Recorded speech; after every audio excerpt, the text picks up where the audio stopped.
Welcome everyone to tonight's event. My name is Christine Schmidt and I'm the Deputy Director and Head of Research at the Wiener Holocaust Library based in London.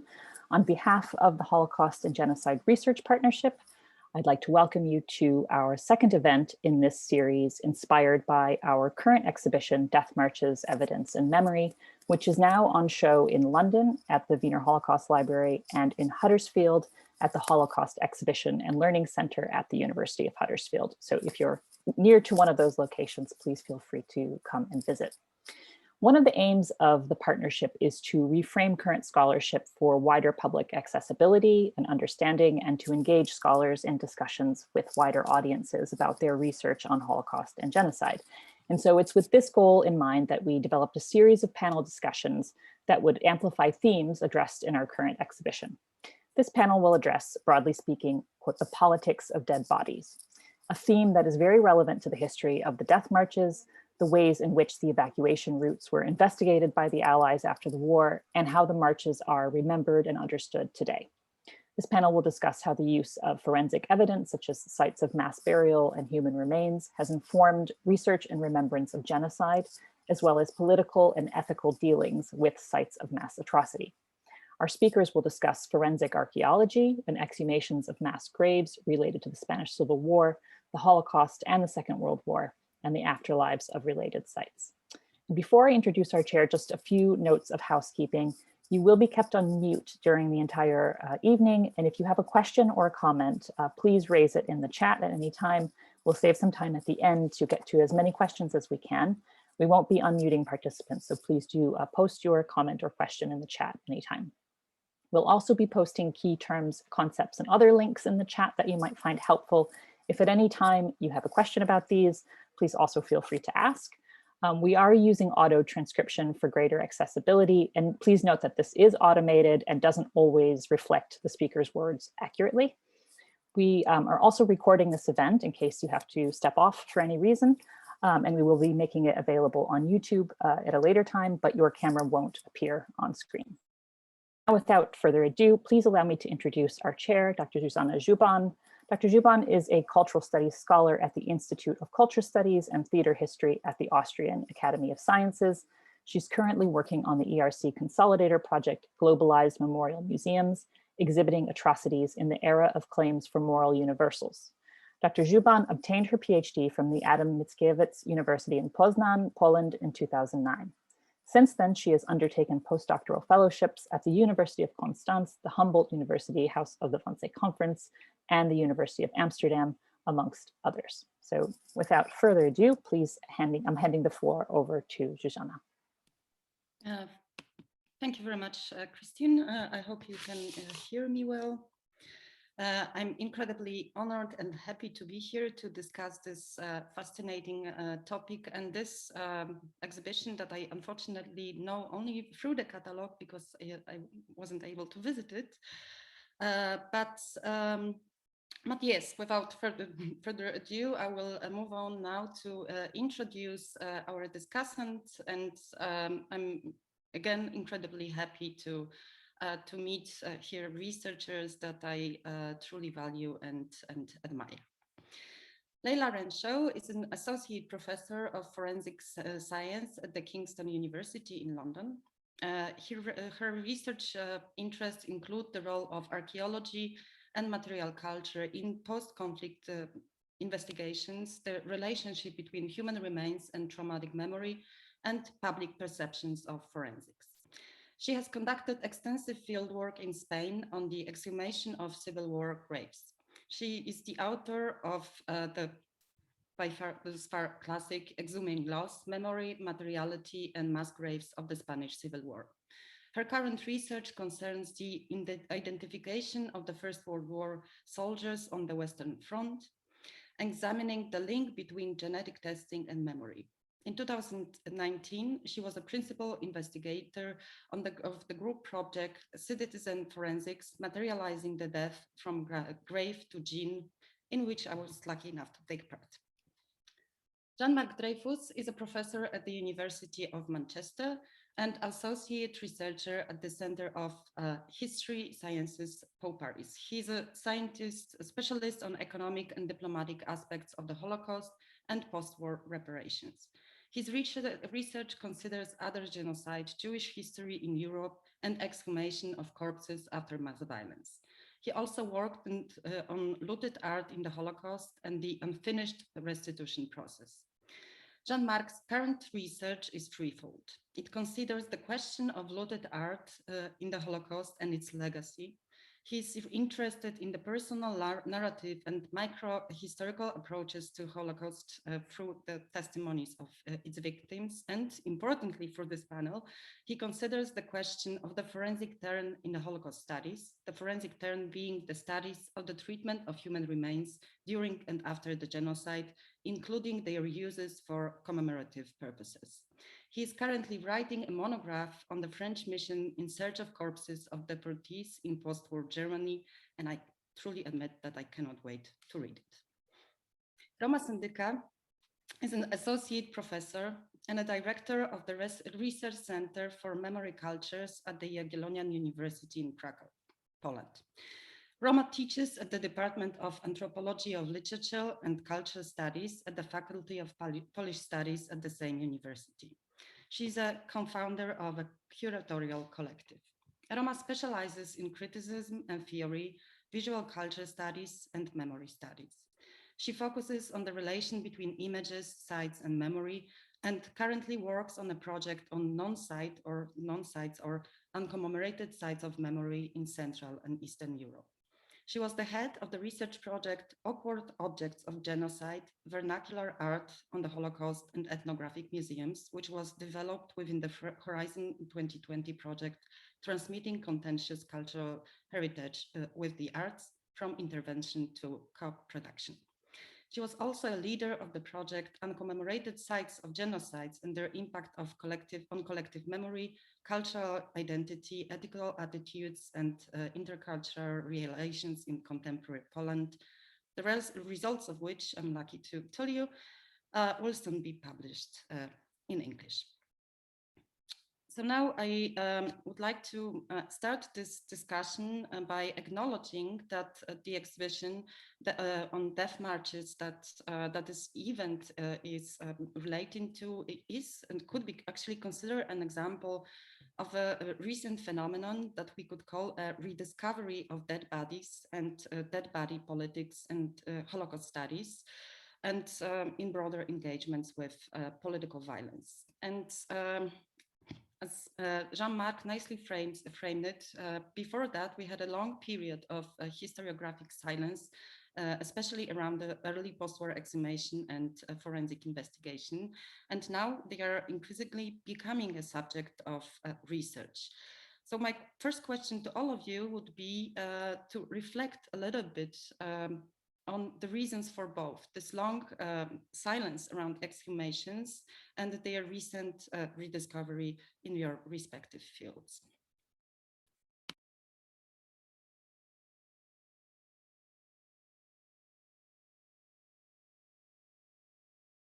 Shall I start, or very briefly, just to frame the debates, but I'm sure that my co-panelists will add to what I say. I think there are several easy to grasp reasons. The first one being the Cold War, because the promoter of Holocaust history, memory, activism in the 50s, 60s, and 70s, the most active could not access the sites where you had the bones, the Western mission looking for the remains of deportees in general, not only the Jews and Jewish deportees, were banned from working on the other side of the Iron Curtain, to say from 1949 on, and even in with the exception of East Germany, communist Germany, from exactly the 17th of June 1953, the uprising. So this is first reason. Second reason, I think it's a more global, dealing with the question of the representations of the Holocaust, the way it was shaped. Think of the meaning of the term Holocaust itself. which is of course a very historic term that has been, crafted and made and used, and we know that it was framed in the term. But Holocaust, this Greek term, it's a religious term, means a sacrifice that it burned entirely. So you have the idea of the gas chamber, the flame, the burning, the cremation, and it's the fact that some of the remains, and we'll have to discuss that it's only a minority of the 6 million Jewish victims and other victims, corpses, did not find its place, in this global massive representation. So that's just to launch the debate on the question of science. And maybe just to add, there is a question of the very global relation that Western, post-war Western culture had towards death, and I really like to quote a beautiful text by Michel de Certeau, is not the text that is the widely read on British campus. In British campus you have the canon of the French theory, but this text is not in the canon, and it's about the fact that there was a disinterest in the materiality of death. That death disappeared. And it's a phenomenon that started very early in the early 1950s. The disappearance of mourning, of mourning period, and the corpse being considered not as a site of interest, but in fact considered as garbage. So maybe it's a reflection of a more general cultural shift. Yeah, we definitely can speak nowadays about the rediscovery of the death and the death in general. And Roma, would you have comments to that coming from your field of research? Perhaps I will add to what Jean-Marc already said from internal Polish perspective, because to my surprise, until not at least until the 60s, mass graves and exhumations were all the time present in public space. And of course, they were not a matter of historiographic research, but Alina Skibinska, who did some preliminary research, she's a scholar from the Polish Center of Holocaust Research, the one led by Barbara Engelking, and she examined Polish Red Cross archives only for one county, which is like 80,000 people inhabitants unit. And in Poland, we have 400 counties. So you can imagine the scale. And for this county, there were 650 files of exhumations available. 2/3 of them were considering Jewish victims. Some of the files were related to individual death, but most of them to mass shootings, mass executions. So if you imagine the scale of exhumations, the post-war exhumations in Poland, this issue was simply exhausted by the 1950s. So you could say, well, the silence, because the issue was closed. Most of the exhumations were done. But I would elaborate on that a little bit. Many killing sites have not been indicated, neither then nor today, and the silence about them is extremely interesting. The pits about which locals did not alert the Jewish organizations or the authorities, well, most often these, we can say today with certainty that to some extent incriminated local dwellers who were complicit either in betraying hiding Jews, or they took some active or passive part in search or killings or post-killing lootings. So to keep these locations out of mnemonic attention, this is interesting. This is what we did in Krakow. And in our finding, from our finding, I would say that there were complex practices developed to keep the silence around those non-exhumed bodies. So they were ranging from like minimally marking the sites and still remembering them, and there were ambivalent gestures of obscuring them, to the most drastic, the most like shattering possibility, total disinterest, connected with dehumanizing the victims simply. Thanks. Thank you. Many thanks, Roma. Layla, would you like to share your reflections? Yeah, I suppose I'm offering reflections on slightly different contexts, but I find this idea of the interest in the dead waxing and waning, or being to the fore and then being in the background very interesting. I think if you look at the Spanish context, a lot of people are aware of this huge explosion of interest in the Spanish Civil War dead and massive exhumations, multi-thousands of bodies exhumed since 2000. And it's very obvious in that case why you need the dead, what the work of the dead is there, because there's been this intense suppression of memory under Franco's dictatorship. So the normal mechanisms of communicating family history or local history is broken down under dictatorship, and the bodies really evidence that for the first time for the younger generation. But the thing I find interesting, a lot of people don't realize, is the Spanish scholar Francisco Fernández has recently talked about the fact that there were attempts after the death of Franco to open up those graves, and those attempts fizzled out. They didn't catch fire into a mass memory campaign, and the same mass graves are revisited 20 years later, so around about 2000, and the opening of the graves in 2000 ignites this huge public engagement, huge fascination for mass graves. And I think this comes down to multiple factors. It is to do with the forensic turn, but I think we also need to think about this concept of forensic aesthetics. So the kind of Keenan Weissman contribution to thinking about the visual, to think about whether memory is operating in a particularly visual culture, and the way that forensic evidence intersects. And I think their identification of a particular fascination, a popular appreciation of the power of forensic science is part of the aesthetics and part of the forensic turn. And I think that's why you see something like the Spanish mass graves having to delay their opening for 20 years. But I also think it's to do with generations. So it's to do with time elapsed. The concept of living witnesses, the concept of living generations is a big part of why we return to human remains. Yes, thank you very much. And I think it's also a lot about shifting not only aesthetic sensibilities, but also political, religious, in the sense of urgency that to a certain extent, like sometimes increases with the passage of time, which is also fascinating in this context. My second question also draws from the exhibition, and its depiction of how multi-layered and dense the process of searching, identifying, and trying to identifying the bodies is. It shows various actors behind the searches, UNRRA, tracing service, military, but importantly also survivors. It's really a complex picture of very politically and affectively charged politics of that body.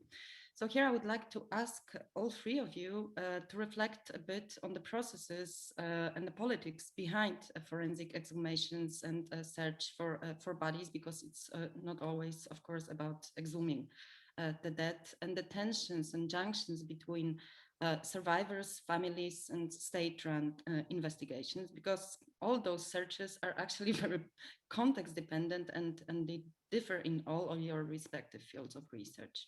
So Jean-Marc, could you start? Yes, thank you. This is a very seminal question, and I think we have not exhausted the question of just listing, finding the agents, of those exhumations. I like to call it a power play, to see who is standing around the mass graves while the digging, and we can talk about the technique, while the diggings are being made.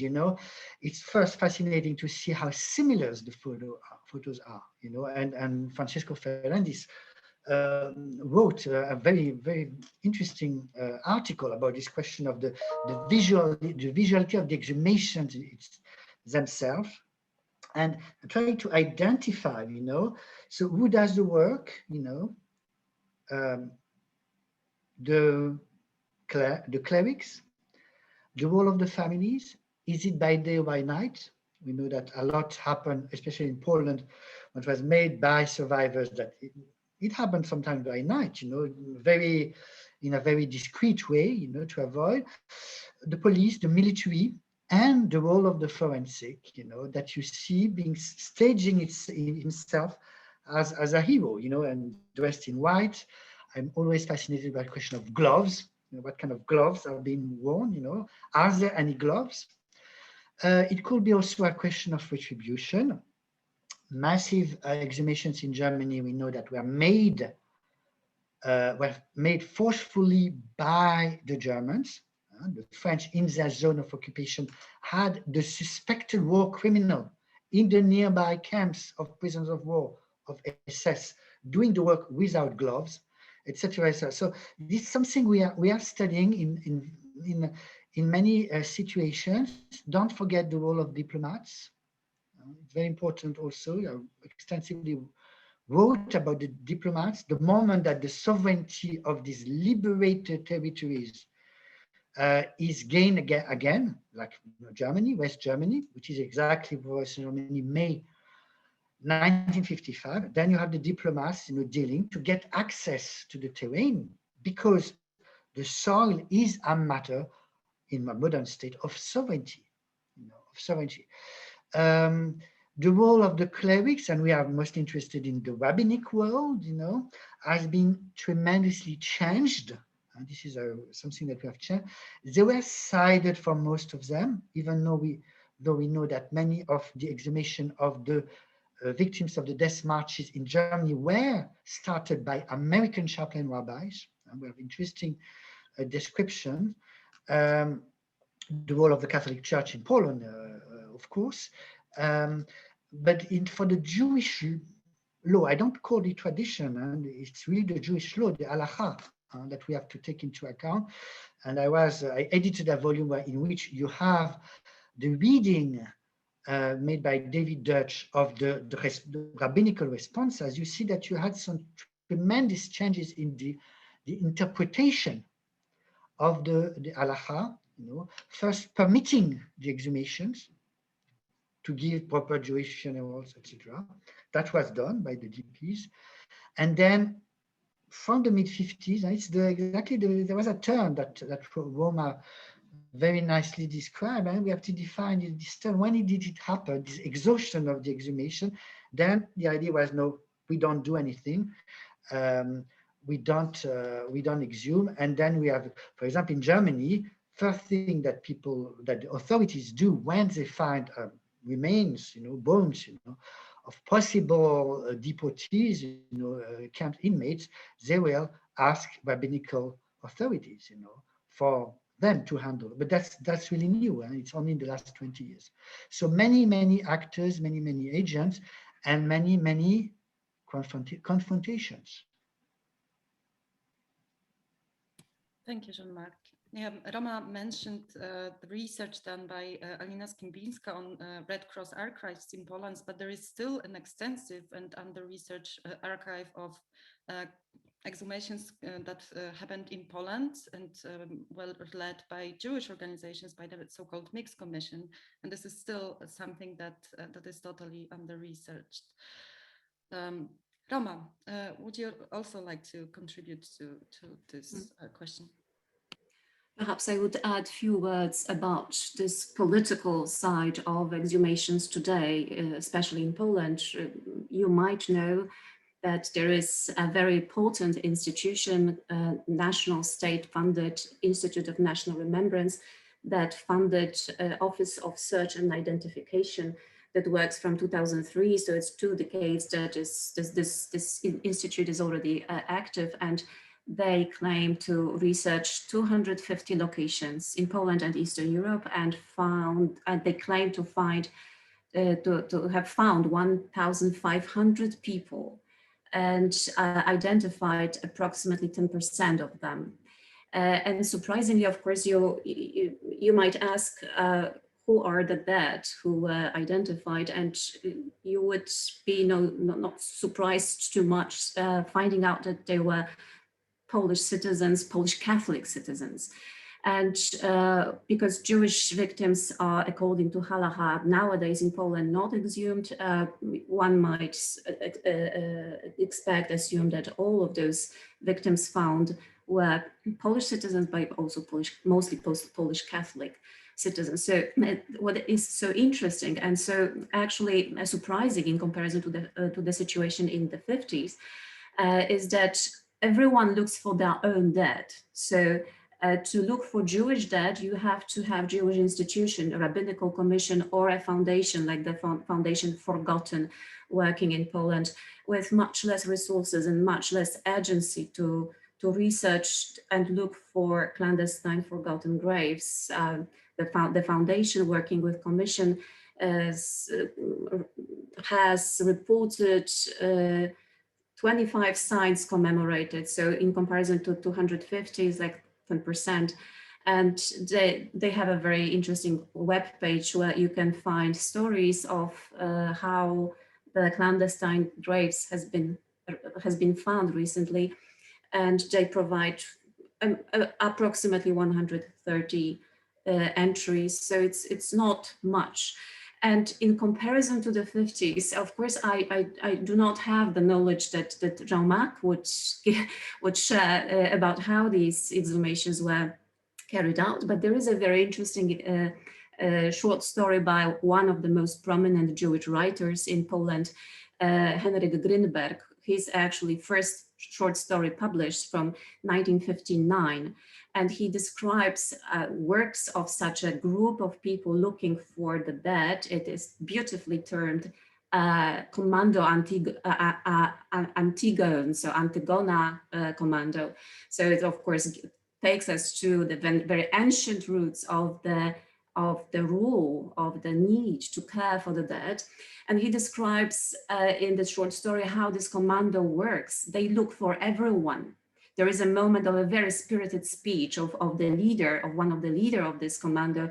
And he says, well, we are looking for everyone because Poland is a huge cemetery and we have to end with this situation. We have to find everyone. And we feel like we have turned upside down every stone in Poland, looking for different dead, Jewish dead, Roma Sinti dead, POWs and prisoners of camps. So this humanistic, all-encompassing endeavor nowadays seems a little bit or hugely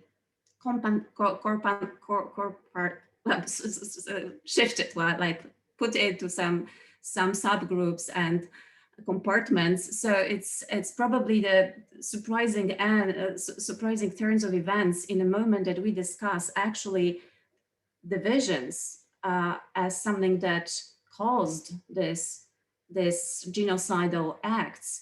At the same time, we are actually subsidizing these divisions again. Thank you.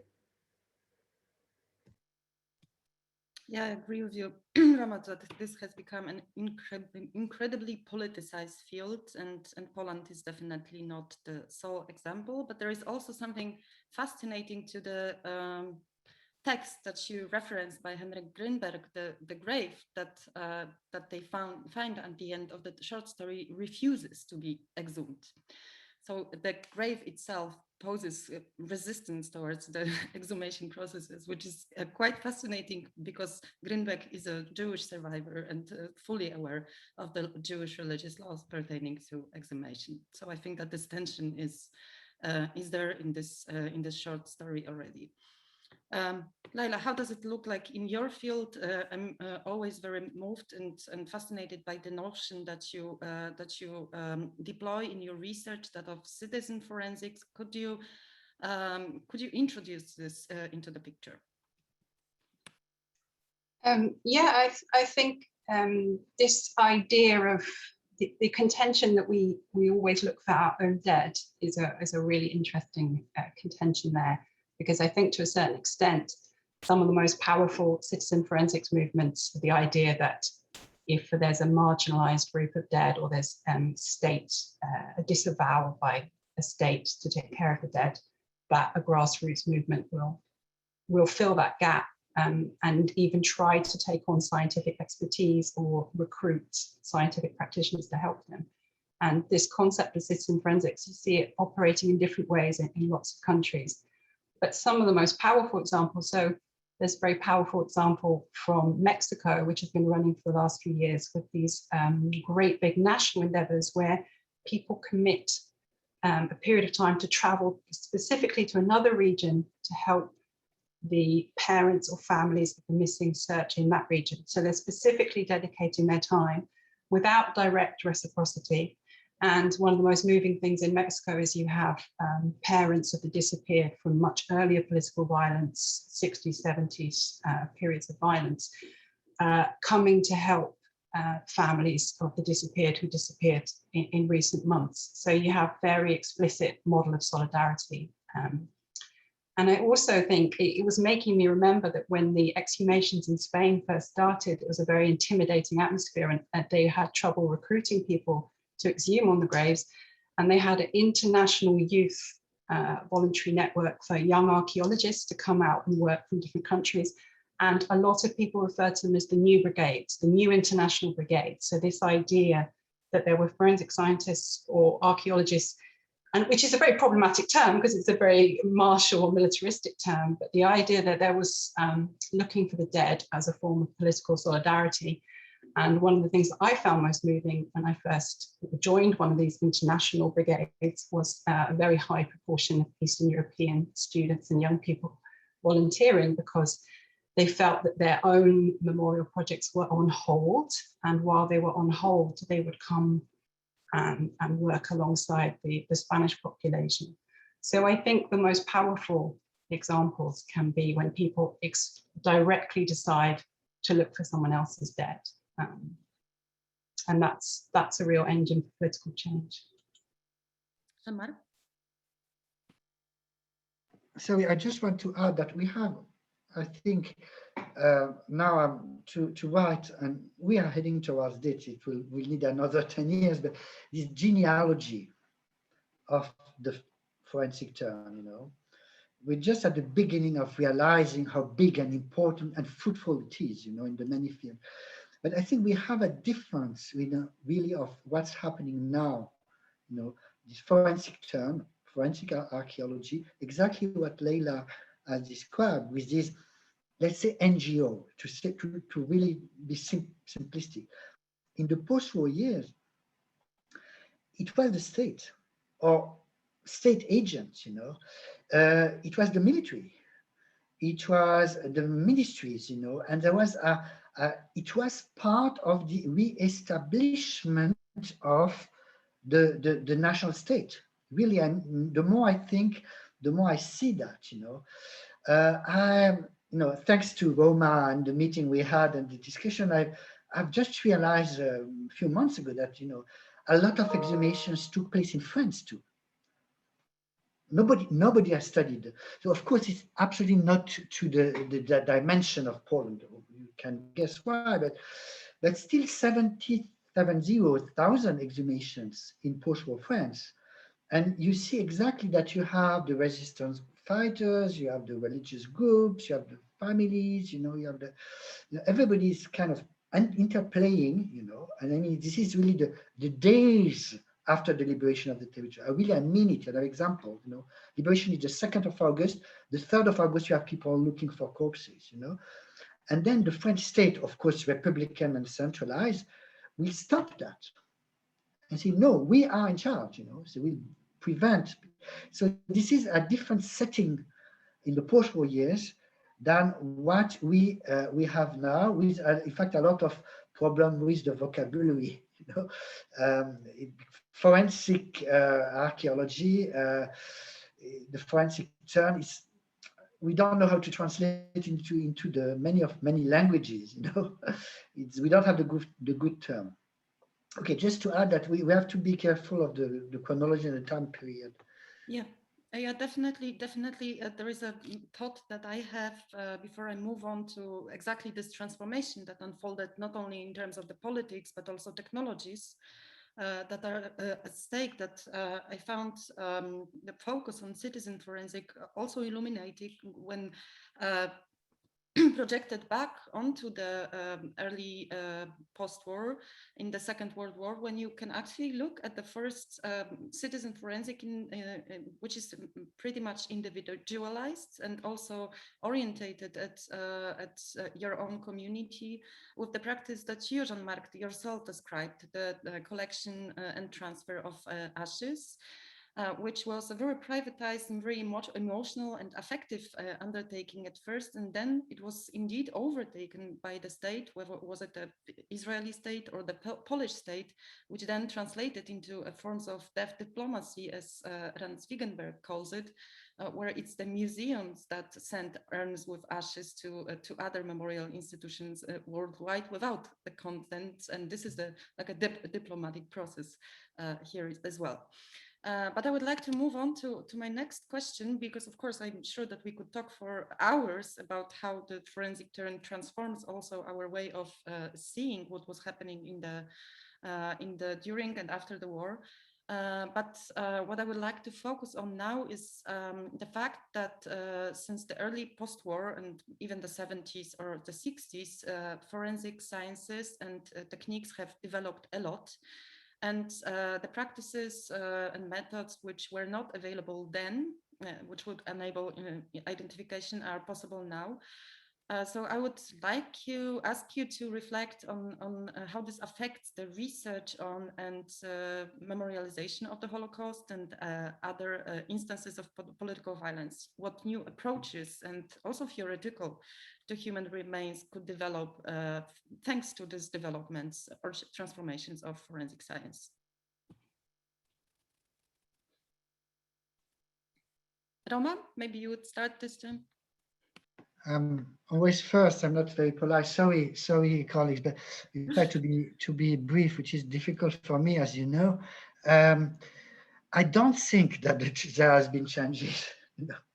I don't see any. I'm seeing the techniques used for forensic techniques that were used in the post-war 50s, 60s, 70s, 80s were very similar to the ones that were invented in the end of the 19th century. I'm a bit provocative. It's just like, trying to see the age of the person, the touche, of course, and any indication of on the body, an object, and the position of the corpses with the memory of the people who buried them, etc., etc. What we see in the post-war, you see a reinvention, a rediscovery of the technique of the exhumation of mass graves that have been developed after World War I. And for again, I work mostly on Western Europe, you see that it's very, very troubling to see that they didn't read the forensic reports of post-World War in the West, on the Western Front, we have the example of French forensic, we have the example of German forensic, and the British one, very important British forensic, was from the army, and he wrote a book in the 50s. What's his name? It's not yeah, we have his I think he's Mant, Jean-Marc. Yes, Professor Mant.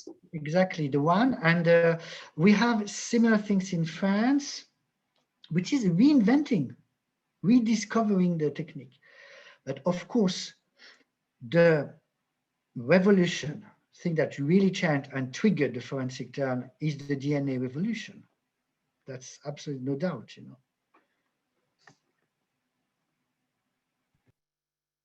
Roma? So I would add one, I think, important novelty.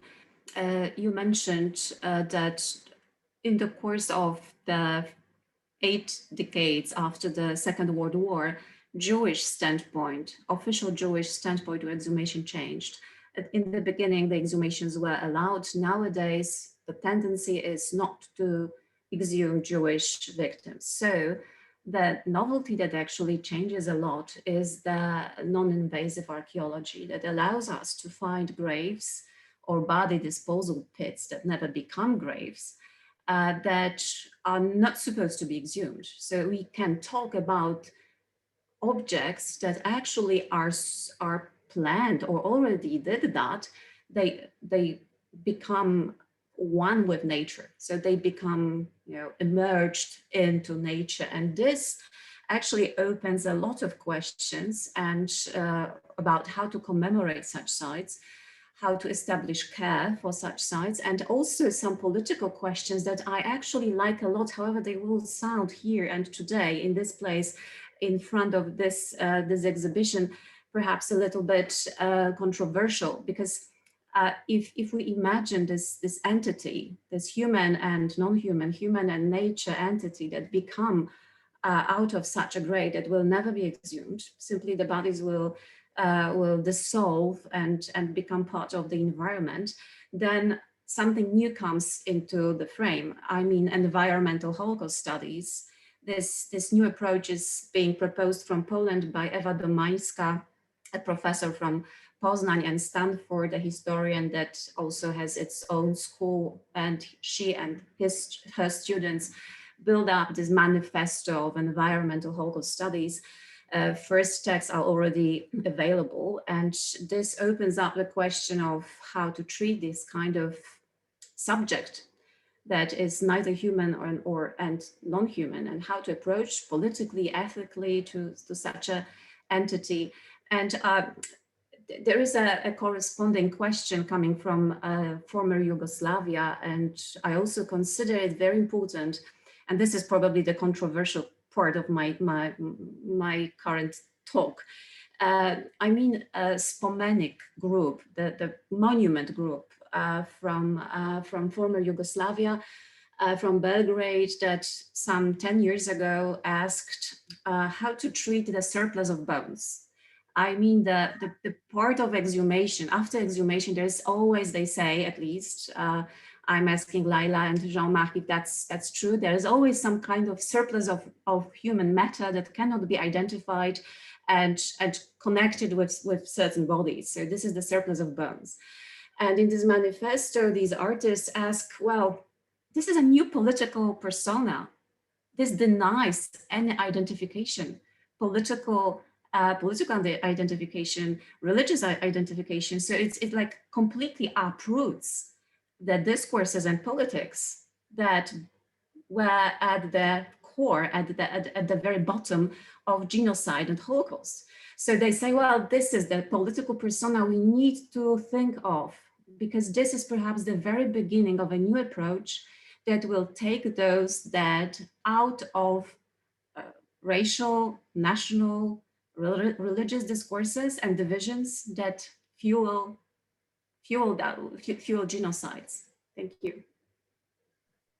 Thank you very much, Roma, about reminding us about Grupa Spomenik, and indeed their postulate to think through this excessive reminder as a means to question the frames and cultural frames, ethnic frames, racial frames that stand behind violence, and that the human remains are exactly through the vulnerability cut like beyond all the divisions that incite violence. But here you also mentioned the DNA and of course, Layla, in your context also this DNA identification and the forms of essentialization that come with it are also quite important and transform the field quite a lot in terms of how and why death are defined in terms of identities.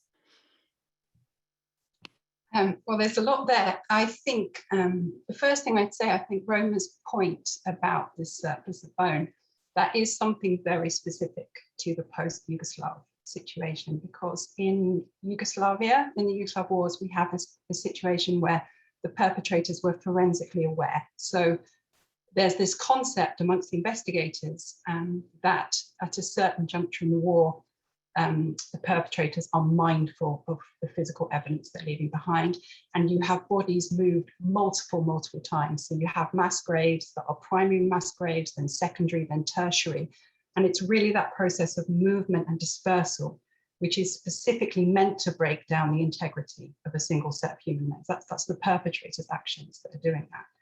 So you have a specific Yugoslav context where you have this commingled. So Sarah Wagner's written amazingly about commingled remains and fragmented remains. And in Yugoslavia, you have certain state actors or certain NGOs becoming quite obsessed with identification, to the point where every time new fragments emerge, possibly in the secondary or tertiary grave, you have further IDs being made. And some authors have talked about this kind of perpetual limbo that the relatives end up in, because we might be contacted 5 years later to say another part of the person that you buried has turned up at another crime scene. So at a certain point, are you extending the forensic paradigm to the point where it's a kind of torture? And I think that really, I mean, I'm not accusing those practitioners of doing that. I'm just saying that psychologically, it's a technology that was meant to produce closure, and it ends up extending this period of this traumatic period. And I think some of the stuff that Eva Domanska is talking about with this return to nature and the kind of post-human mass grave is really interesting as a theoretical opposite to that idea of constant scientific pursuit of new technologies and better technologies. I also think that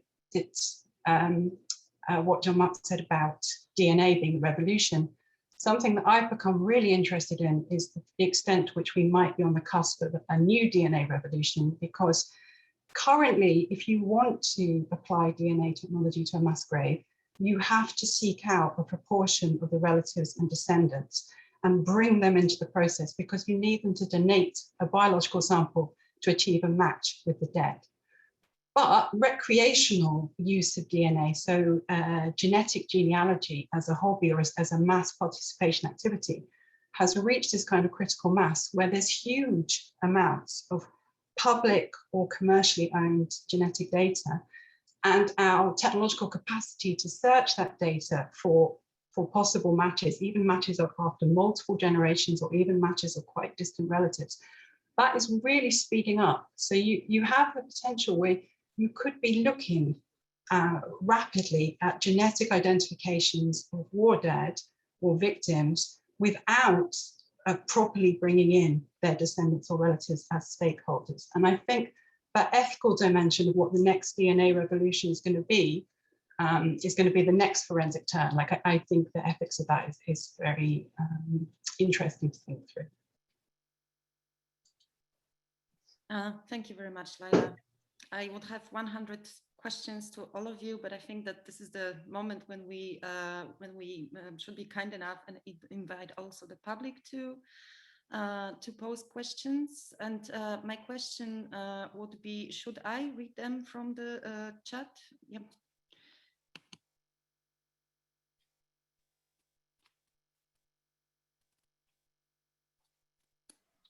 So far, we haven't had one, so we might need to give people a few minutes to write their questions. Yeah. So if you have another question to pose while people kind of gather their thoughts, then feel free.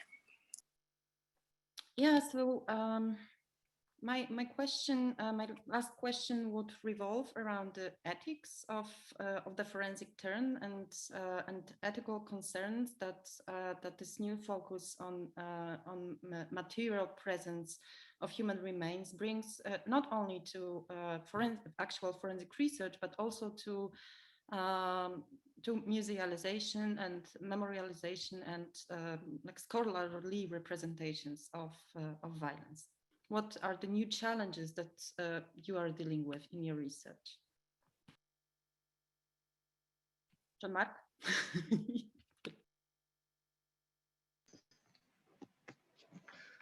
Yes. Are they so new, the challenges? Respect of the bones,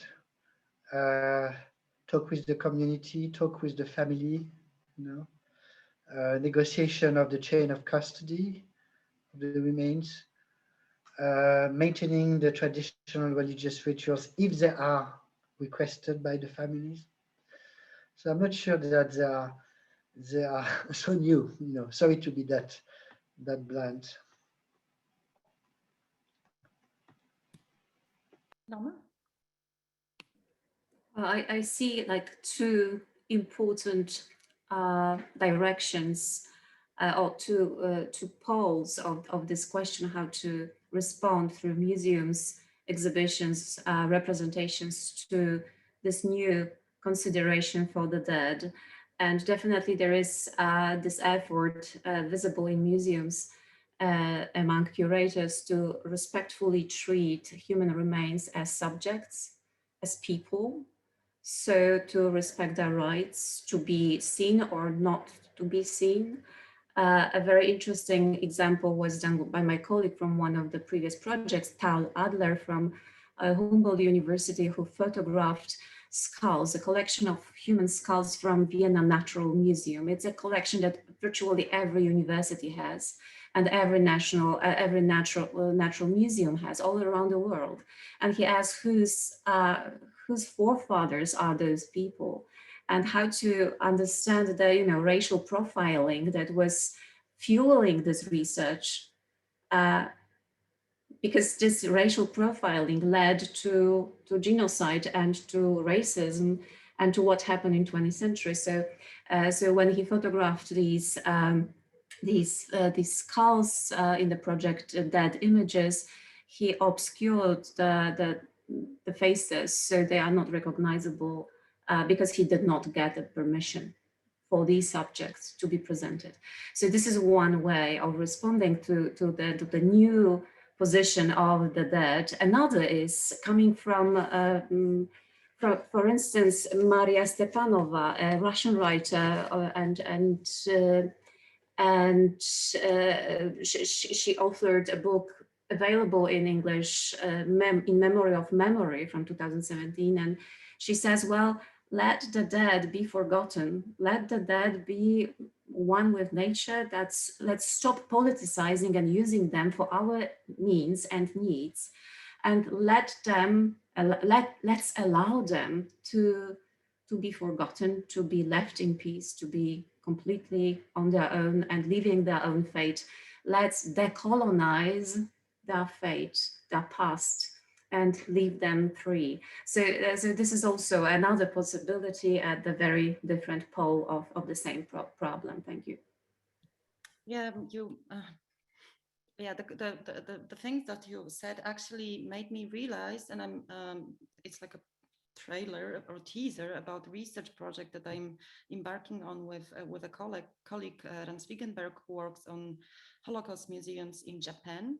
That actually the debate that we have in the context of colonial collections, which is there for decades, has not caught up with Holocaust museums and human remains that are still part of museum exhibitions. And we are actually looking at the trajectories of the ashes specifically, which were transferred around the globe from the museums, the museums at the extermination camps in Poland, from both Majdanek and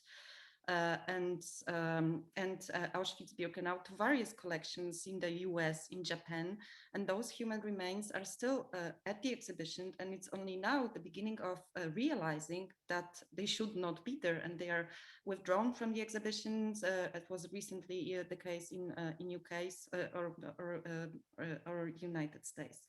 And another aspect that I think is closely entangled with this one, with seeing human remains through the prism of their subjectivity and vulnerability, is that the notion of violence against human remains enters the picture. And I think that this is also quite an important aspect of this.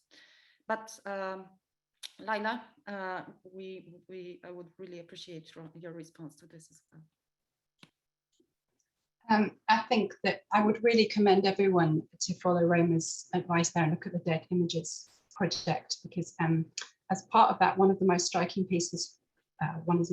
works for me was that the artist would not show certain Holocaust photos that I think related to human experimentation, biometrics, and documenting the human form, and instead filmed his own face and the curator's face responding as the images flashed before them. So that idea of acknowledging the material existence of those images and yet turning the gaze away onto yourself as a viewer was so layered and so powerful, and that's really helped me to think a lot about the images that I deal with. I also sometimes feel very uncomfortable that a forensic framing, so a specific framing of a graphic image as evidence, is used to sidestep some of the ethics. So if somehow you put in a scale or a scientific instrument, or you put it in an evidence dossier, you can step outside some of your concerns about the ethics of showing that image, particularly of the dead. And I really think this issue of working with the relatives and descendants, part of that is really important, to constantly make the dead complex, to make the identities of the dead complex. And some of the projects that I've managed to follow and work with the relatives, so on World War I, soldiers' exhumations, and in the Spanish Civil War, those organizing the exhumations were always trying to make the identity of dead monolithic, make them represent something, make them stand for something. And a relative or community member was always popping up and saying, no, they were one thing, but they were also the complete opposite. And they were able to be that at the same time. And to the point, it was quite challenging to work out how do you rebury an atheist communist and his devoutly Catholic wife, who were both massacred on the same day? How do you conduct the funeral ceremony if you're organizing that? So this idea of constantly troubling and problematizing the whole premise by making the dead complex, I think, is a big part of the ethical dimension. Thank you very much, Layla. In the meantime, we got some questions, and some are very specific, some are broader. So the first one would be about how influential the exhumations carried out by the Soviet Extraordinary State Commission from 1943 onwards were for subsequent work. Would any of you like to engage this question? Jean-Marc, so I thought. So very rapidly, we know very little. In fact, we know that the Soviet Commission made extensive public exhumations. There was a public dimension with judges and with witnesses, and with criminals also. These were accused. The staging, very interesting. The staging of the exhumation in front of the criminal to show them their crimes. It happened in Budapest. In the trials, that the criminals were taken out of prison and sent and they were shown the exhumation. Look at the bones. So we are waiting for a big book published by my French colleague Nathalie Moine, and she has extensively written about this exhumation. The question is that these exhumations were made to prepare the claims against Germany in the post-war order, and we still don't know. This is one of the many questions about this, dealing with the history of the treatment of corpses, is how those exhumations were used in the courtroom. And we know that with the forensic term, you have the arrival of the forensic experts, in The Hague or in International Criminal Courts, so that the dead will speak through the reports, the forensic report.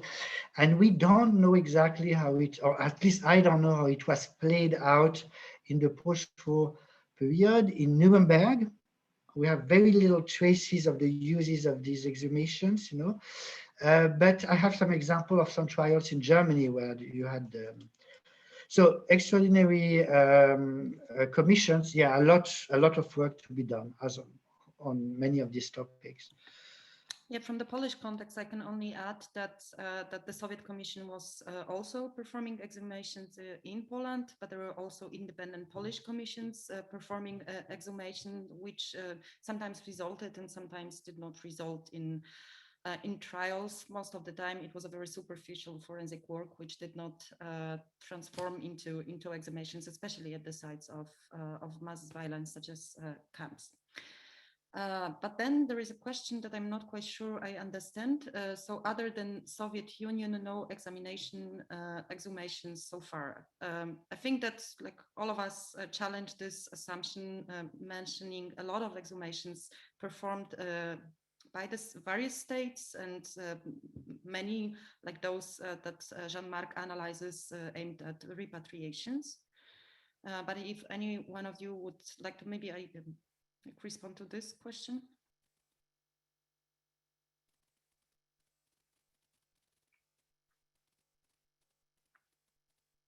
Or should we move to another one? Or would Jean, would you like to explain your question a little bit to us?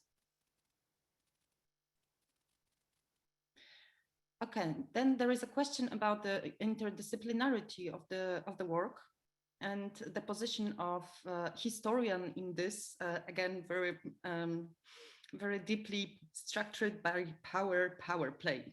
So would you like to engage the question about the role of historians in those mass graves researches? Roma, would you like to start? Not being a historian myself, I might add a little bit about local historians. What struck us when we researched those clandestine graves, when we looked for locations, our partners turned out to be people interested in the past of local area, absolutely not professionally trained as historians, but quite often those public historians, if we may use this term for them, they trained themselves and they turned out to have immense knowledge and also immense production, academic production of small, low circulation texts that explain what happened. So one of these historians, local historians, called himself person in the state of hysteria, playing with the word history and hysteria. So it's actually this kind of immense investment, emotional investment in the past that these local historians display. So I would say, yes, locally, those history-minded people are key players, especially for professional researchers to enter the site. Layla, I'm specifically keeping Jean-Marc out of the picture because he's the only historian among us. I think that a lot of traditional divisions have broken down. I mean, when I first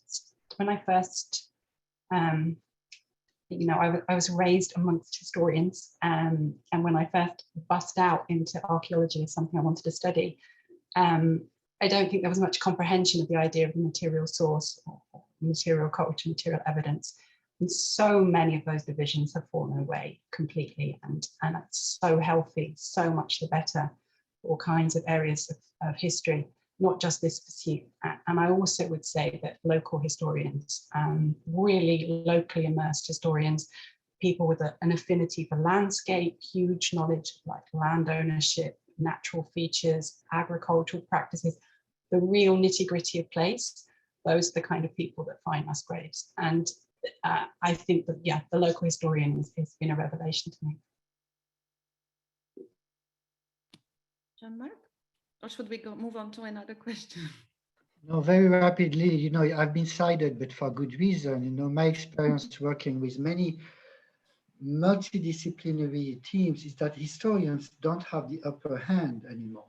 Mm-hmm. It's very interesting, that's really, Zuzanna, that people doing cultural studies, anthropologists a lot, social anthropologists, physical anthropologists, they are the ones who really took the lead in this term. And, my ambition is that historians should catch up a bit, because we maybe know a bit better how to read masses of archives, and that also brings, because you have a production of archives. The moment it's NGOs, it's a bureaucracy of the dead. Itself, the reflection of the nature of archives is immensely important too, And I think this is the little thing that historians should work on, Of course, in an interdisciplinary framework. Yes, definitely. Well, recently I had a disturbing revelation reading Joanna Tokarska's back-year book on the Kielce pogrom, where she extensively quoted from the pathology reports of the victims of the pogrom, and I didn't like it. I thought that it's like a death pornography, and it's not necessary, but then I came to realize that it's exactly something that can incite an affective response, and it's supposed to be disturbing. So this is also something that I think that history can benefit from what is happening, to the different set of sources that come to be used. Now, I will pose the last question, and it will be like a combination of two questions, because there is one coming from Eric about the dignity of the dead and how the concept figures in the field. But also there is another one about the question of ownership of the dead and how this question and responses to this question transform. And I think that those questions are in fact greatly entangled. So if you would like to just comment on the notion of ownership and dignity of the dead and the relationship between them.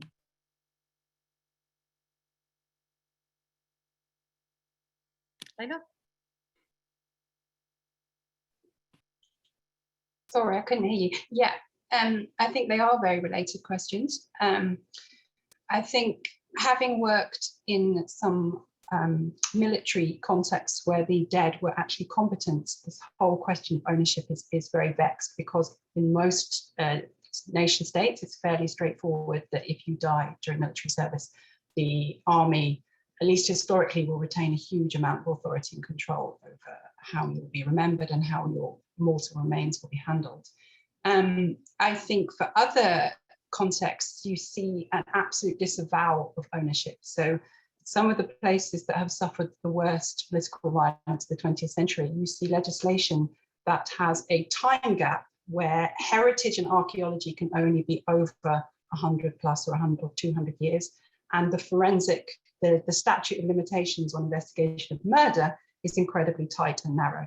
So you purposely have this void created of non-ownership. So that set of remains will not fall under the jurisdiction of either an archaeologist or a heritage authorities. It's not culture, the skeletons aren't yet culture, and they're also not the corpus delicti of a crime. So I think the disavowal of ownership can also be a huge issue.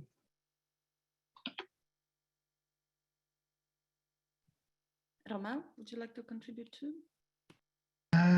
Who owns the dead? Normally it's the family that should own the dead. But then again, you have this power play, you have this contestation, and it also, who owns the dead? You really have to look at the national traditions, really. And a national tradition coming from the military tradition. Just to give you an example, in France, there was the 1920 laws that was exceptionally liberal to return the corpses of the dead soldiers, but also the civilians of World War I to the family. But I think it's quite unique. You have the state wanted to keep at least part of the dead for its own cult of the dead, legitimacy, nation building, etc., etc. And there was a question asked about Rwanda. Rwanda is a case study that is immense interest. And it's a case study on which we have a bit of research. There are some other case studies we have very little research, like Cambodia. But Rwanda, we have some publication, and you see that you have a tension between the state wanting to have as many skeletons as possible. You have a national memorial with average 250,000 skeletons being piled up, and the family wanted to keep on their private ground, keeping to the tradition, the remains of their disappeared, of their own victims, So you see, it's a matter of tradition, national tradition, and also a bit of religious tradition.